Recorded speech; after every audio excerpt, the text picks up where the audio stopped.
बिहार में हत्या बलात्कार रोज हो रहा है कि नहीं, अपराध बढ़ा है कि नहीं। अब बिहार वालों, चुनाव के बीच में मोकामा के टाल इलाके में दिन दहाड़े एक अपराधी, खूंखार अपराधी एक व्यक्ति के ऊपर गोली चलाकर, गाड़ी चढ़ाकर दिन दहाड़े चुनाव के बीच में हत्या करता है। बताओ ये असली जंगल राज है कि नहीं है, ये हम बिहार से पूछना चाहते हैं। ये चुनाव के बीच में हत्या क्यों कराई गई? और दुलार चंद यादव किसके लिए कुर्बान हुए थे? बिहार के लोगों याद रखना, वो एक धानुक प्रत्याशी का प्रचार कर रहे थे, वो तो आरजेडी का प्रचार भी नहीं कर रहे थे, और फिर भी वो बर्दाश्त नहीं हुआ सामंती मनवादी जातिवादी गुंडों से, तो हत्या करवा दी। पैर पर गाड़ी चढ़ी, पोस्टमार्टम रिपोर्ट कितना सही कितना गलत बिहार फैसला करेगा। लेकिन क्या आपने अखबार में खबर पढ़ी कि नहीं कि हड्डी का इतना चूरा हुआ था कि गिनना मुश्किल था? गलत तो नहीं कह रहा। आप लगता है प्रायोजित तरीके से घेर कर मार रहे हो। बिहार भूल जाएगा क्या? बिहार भूलेगा?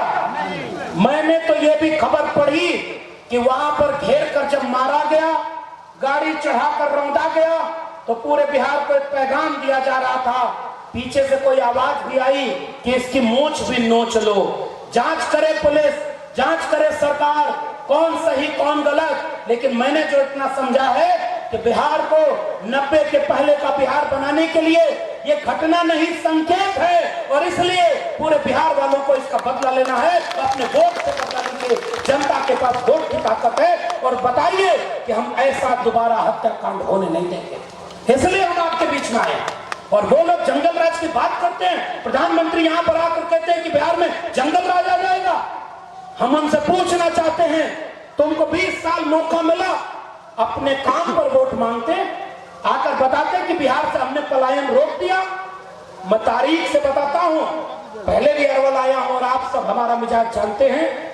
न तो नाली के गैस से चाय बनाया हूं और न ही भीख मांगकर काम किया है। पढ़ लिख करके ओरिजिनल डिग्री के साथ अपना मुकाम हासिल किया है। इसलिए बिना आंकड़ों के एक भी फर्जी बात नहीं कहेंगे, क्योंकि हम प्रधानमंत्री तो है नहीं।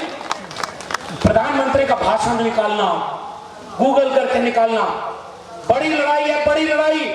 इसलिए मैं आपसे कह रहा हूं, 2 नवंबर 2015 को उस समय के प्रधानमंत्री नरेंद्र मोदी बिहार आए और बिहार में आकर के कहते हैं 5 साल के लिए हमको मौका दे देना, हम बिहार से पलायन रोक देंगे।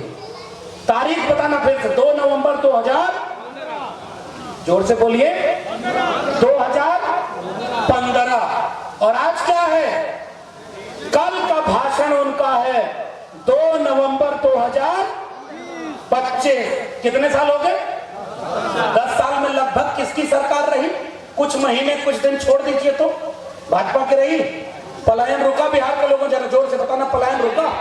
पलायन कहीं भी कम हुआ? कोई विशेष काम किया भाजपा और जेडीयू ने पलायन रोकने के लिए? किया। मैं बताता हूं क्या किया।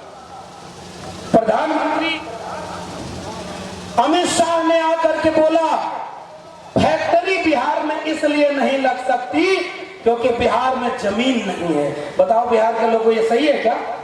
आपके पास जमीन नहीं है क्या?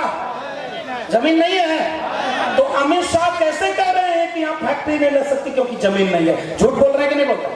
अरे भाई अरवल के लोगों बताना, झूठ बोल रहे हैं कि नहीं बोल रहे? तो अमित शाह झूठा है कि नहीं है?